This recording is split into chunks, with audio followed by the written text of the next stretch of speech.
আসসালামু আলাইকুম। সবাইকে স্বাগতম one time entertainment YouTube channel থেকে। আজকে চলে এসেছি ফার্নিচারের দোকান। এখানে সকল ধরনের ফার্নিচার তৈরি করা হয়ে থাকে। আমি এসেছি মূলত আমার ঘরের দরজা বানানোর জন্য। তো এখানে এসে আমি যেটা দেখতে পেলাম সেটা হচ্ছে অটোমেটিক মেশিনে একটা রোবোটিক পদ্ধতিতে এরা দরজার নকশা কাটে। এই দেখেন হচ্ছে সেই রোবোটিক মেশিন, যেটা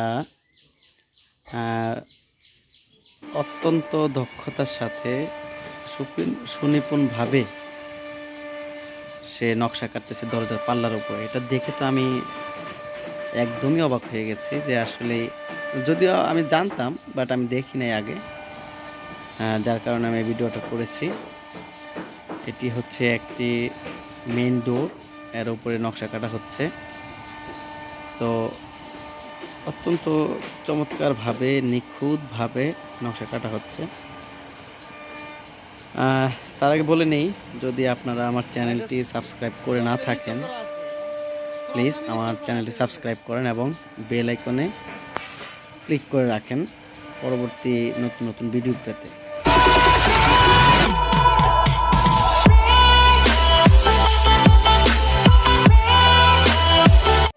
প্রথম দিকে সিদ্ধান্ত ছিল যে আমি একটি প্লেন ডোর বানাবো, প্লেন ডোর বানিয়ে সেখানে পেইন্ট করব, পেইন্ট করে বিভিন্ন ধরনের চিত্র অঙ্কন করব। তবে এটা দেখার পরে আমার এত ভালো লেগেছে যে আমি ডিসাইড করে ফেলেছি যে না, দরজার মধ্যে আমি নকশা করব, নকশা করে বার্নিশ করব। তো এটা আমার কাছে অত্যন্ত ভালো লেগেছে। অনেক সুন্দরভাবে এরা কাজটা করতেছিল। এটা হচ্ছে ওয়ান কাইন্ড অফ রোবট।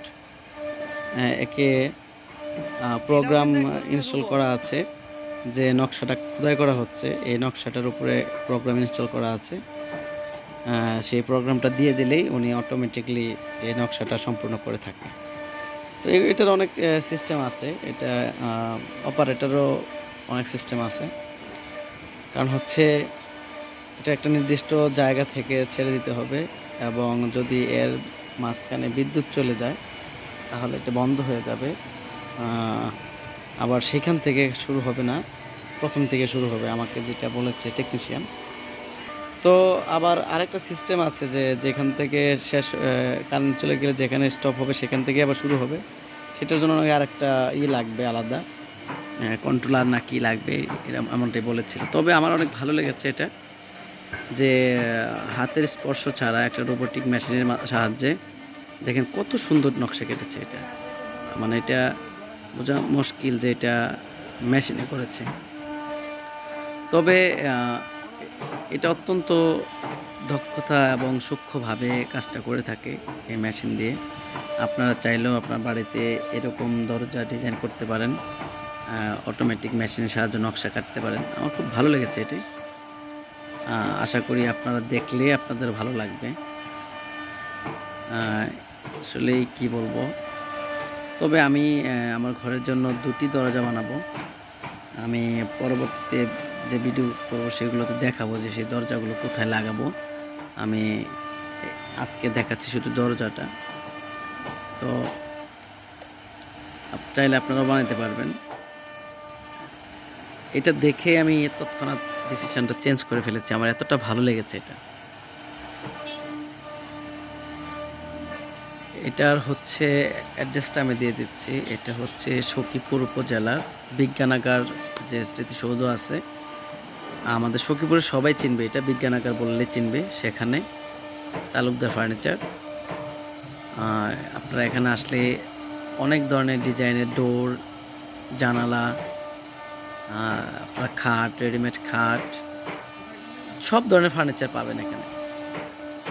তো আমার এটা অনেক ভালো লেগেছে ডিজাইনটা, এটার কাজটা দেখতে পাচ্ছেন কত সুন্দর নিখুঁতভাবে কাজটা করতেছে। তো আমি এখান থেকে দুটি দরজা বানাবো।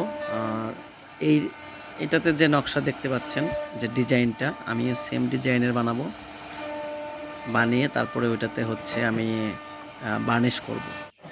যদিও পূর্বের প্ল্যান ছিল যে আমি প্লেন ডোর বানাবো, প্লেন ডোর বানিয়ে দেখতে পাচ্ছেন, প্লেন ডোর বানিয়ে তারপরে হচ্ছে পেইন্ট করব। বিভিন্ন চিত্র অঙ্কন করব। এই দেখতে পাচ্ছেন এটা প্রায় শেষের দিকে এখন। কত চমৎকার লাগতেছে ডোরটা। এটা বার্নিশ করলে এত সুন্দর লাগবে, মানে এটা আমি ফিল করতে পারতেছি। তো আপনারা যারা ভিডিওটি দেখতেছেন, আশা করি আপনারা আমার চ্যানেলটি সাবস্ক্রাইব করবেন।